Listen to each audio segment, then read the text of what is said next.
समृद्ध भारत न्यूज। राजनीतिक, सामाजिक, अन्य बातम्यांसाठी बघत रहा समृद्ध भारत न्यूज लाईव्ह। मुख्य संपादक नजीम शेख।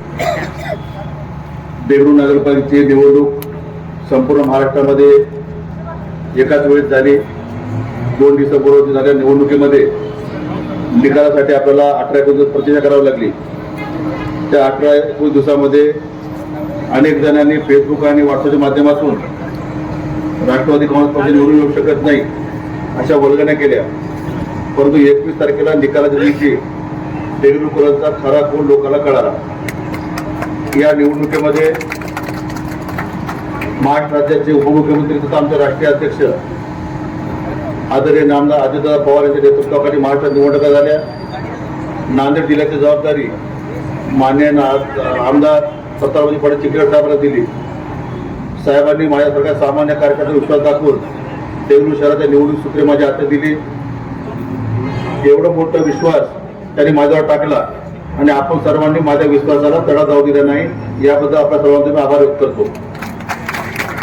देगलूर नगरपालिका निवडणुकीमध्ये आम्ही कोणावरही टीका केली नाही। आम्ही फक्त मागच्या 10 वर्षात केलेलं काळ आणि त्यांच्या 5 वर्षात झालेलं काळ या 2 कामांची तुलना केली आणि भविष्यामध्ये आम्हाला देगलूर शहराच्या विकासासाठी काय योगदान द्यायचं आहे तो वचननामा जाहीर केला आणि तो वचननामा नुसता जाहीर केला नाही तर तो वचननामा आदरणीय प्रतापराव चिखलीकर साहेब दाखवून त्यांच्या परवानगीने अजितदादांची चर्चा करून जाहीर केला, जेणेकरून हे शिवधनुष्य आम्हाला उचलणारं नाही किंवा पेलणारं नाही, यासाठी प्रतापराव साहेबांचं मार्गदर्शन त्याचं योगदान आम्हाला आवश्यक आहे। आदरणीय दादा देगलूर शहरामध्ये आमच्या प्रवेशाला आले होते, त्यावेळी दुर्दैवानं शेवटच्या क्षणी पाऊस झाला आणि दादाला त्याचे पूर्ण विचार आपल्या पुढे मांडता आले नाहीत, परंतु लवकरच महापालिका निवडणूक झाल्यानंतर देगलूर शहरामध्ये एक मोठी सभा घेऊन अजितदादांना बोलवण्याचा आमचा मानस आहे। सदावी प्रताप साहेबांनी विनंती केली आहे। मित्रांनो, आपल्या सर्वांना सांगू इच्छितो, दादा देगलूरमध्ये मी जेव्हा राजकारणाला सुरुवात केली तेव्हा अशोकराव चव्हाण हे राज्यमंत्री होते नगरविकास खात्याचे। त्यानंतर आपली पक्षाची सत्ता आली राष्ट्रवादी काँग्रेस पक्षाची। आम्ही तत्कालीन राज्यमंत्री नामदार टोपे साहेब घेऊन आलो, त्यानंतर भास्करराव जाधव राज्यमंत्री झाले त्यांनाही घेऊन आलो, त्यानंतर उदय सामंत साहेब राज्यमंत्री झाले त्यांनाही घेऊन आलो आणि 3 जणी नंतर मोठ्या मोठ्या पदावर पोहोचले। 4 जणी अशोकराव चव्हाण 2दा मुख्यमंत्री झाले, टोपे साहेब उच्च तंत्र शिक्षण मंत्री झाले, त्यानंतर आरोग्यमंत्री झाले आणि कोविडमध्ये चांगलं काम करू लागलं त्यांनी। त्यानंतर भास्करराव जाधव मंत्री झाले कॅबिनेट, उदय सामंत आता मंत्री आहेत। त्यामुळे देगलूर नगरपालिकेच्या वतीनं ज्यांचा सत्कार केला जातो त्यांना भविष्यात निश्चितच मंत्रिपद मिळते आणि हे आपल्यासाठी एक शुल्क पायगुण आमचा देगलूर नगरपालिका तुमचा सत्कार केलेला आहे। तुम्ही लवकरच मंत्री होतात अशी आमच्या सर्वांची भावना आहे। तुम्ही मंत्री व्हा, आपले पालकमंत्री व्हा आणि देगलूर शहराच्या विकासासाठी आपल्याला वचननामाप्रमाणे बरेच गोष्टी करायच्या आहेत। त्यासाठी आम्ही सर्व जनतेचे कटिबद्ध आहोत। जनतेने आमचा विश्वास दाखवला, त्या विश्वासाला आपल्या बळावर आपल्या हिमतीवरच आम्ही त्यांना शब्द दिलेला आहे आणि ते काम आपल्याला पूर्ण करायचे आहेत। देगलूर शहरामध्ये ज्या काही मूलभूत सुविधा आहेत त्या आता सुविधा आपण देणार आहोत, परंतु देगलूर शहर एक महाराष्ट्रामध्ये चांगलं शहर झालं पाहिजे। देगलूर शहरामध्ये काहीतरी वेगळं पण असलं पाहिजे, यासाठी आम्ही प्रयत्न करणार आहोत। आम्ही वचननामा दिल्याप्रमाणे बीज गुणन केंद्राची 30 एकर जमीन आपल्याला नगरपालिकेच्या हस्तांतरण करून घ्यायचे आहे।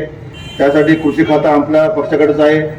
अजितदादा उपमुख्यमंत्री आहेत, येथील सर्व सभागृहाचं सुशोभित करायचं आहे, सभागृह नव्याने बांधायचं आहे। शिवाजी उद्यान असेल, शहरामध्ये जवळपास 150-200 आपले ओपन स्पेस आहेत ते आपल्याला डेव्हलप करायचे आहेत। देगलूर शहराला एक चांगलं स्वरूप आरोग्याच्या दृष्टिकोनातून साफसफाई झाली पाहिजे, पिण्याचं दररोज दर्जेदार पाणी मिळालं पाहिजे आणि आपण लोकांना फिल्टर पाणी देण्याचे वचन दिलेलं आहे, तेही आपल्या टप्प्याटप्प्यावर पूर्ण करायचं आहे।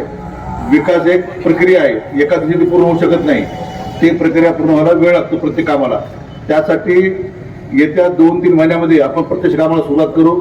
आज आमच्या भगिनी विजय मालाताईंनी आज चार्ज घेतलेला आहे।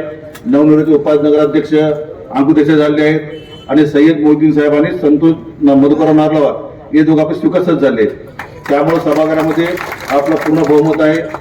देगलूर शहराच्या जनतेचा जो विश्वास होता तो आपण मतदान दाखवून दिलेला आहे।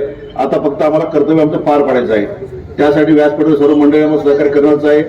आज कार्यक्रमाला परत उशीर झाला. आपण सगळे 10 पासून बसलात. प्रताप वटे साहेबाला एक अंतिम होता नांदेडला, त्यामुळे तेवढा उशीर झाला. परंतु सर्व आता व्यवस्थित झालेलं आहे आणि येणाऱ्या काळामध्ये आपण चांगल्या प्रकारे काम करू. आपल्या सर्वांचं सहकार्य आम्हाला अपेक्षित आहे आणि व्यासपीठावर मान्यवरांचा आशीर्वाद आणि पाठबळाच्या पाठीचे राहावं अशी मी अपेक्षा व्यक्त करतो. आणि आपण सर्वांनी आम्हाला निवडणुकीत भरभरून मतदान केलं त्याबद्दल सर्वांचं मनपूर्वक आभार व्यक्त करतो. धन्यवाद. तेथील सर्व लोक संघटित होऊन एकोप्याने ही कार्य साध्य करतात. मग आपण का करू शकत नाही? फक्त एकट्या स्वतःचा स्वार्थ न पाहता जनतेने पूर्ण शहराचा विचार करावा, तरच आपण हे कार्य करू शकू. आज देगलूरमध्ये पुरुषापेक्षा स्त्रियाच नगरसेविका जास्त निवडून आल्या आहेत.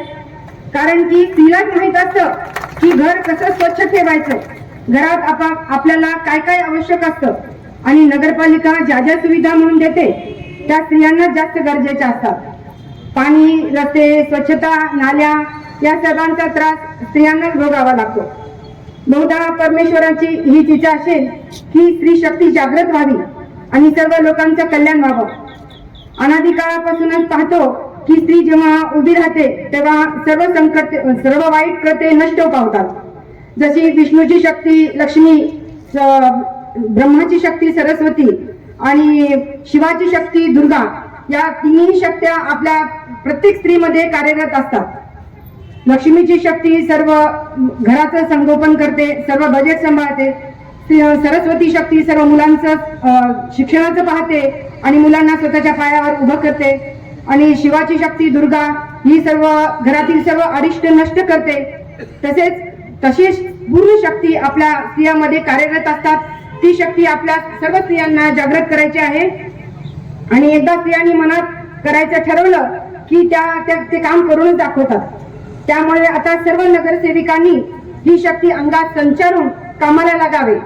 यासाठी सर्व नगरसेवक बंधूंनीही आम्हाला सहकार्य करावे अशी मी त्यांना नम्र विनंती करते. हे विकासाचं शिवधनुष्य मला एकटीला पेलवणार नाही. यासाठी माननीय लोकनेते प्रतापराव पाटील साहेब यांचे वेळोवेळी आम्हाला सहकार्य व मार्गदर्शन लाभणार आहे. तसेच राज्याचे उपमुख्यमंत्री तथा आमचे राष्ट्रीय अध्यक्ष नामदार अजितदादा पवार साहेब यांचे आशीर्वाद आमच्या पाठीशी राहणे आवश्यक आहे. देगलूर एक सुंदर शहर बनवण्याचे माझे स्वप्न पूर्ण करण्यास त्यांनी देगलूरकडे विशेष लक्ष द्यावे अशी मी त्यांना विनंती करते. संतांची पुण्यभूमी असलेल्या या देगलूर शहराच्या सेवेचं हे पुण्यकर्म मला परमेश्वरांनी दिलं. त्यासाठी त्यांनीच मला बळ द्यावं आणि तुम्हा सर्वांचा आशीर्वाद माझ्या पाठीशी असावा ही देवाजवळ प्रार्थना करते. माहेर आणि सासर या दोघांचीही प्रतिष्ठा माझ्यामुळे उंचावली, त्याबद्दल मी कृतज्ञता व्यक्त करते. या पदापर्यंत मला पोहोचून जो मान सन्मान मला दिला त्यासाठी सर्व देगलूरवासियांचे मी खूप खूप आभार मानते. धन्यवाद.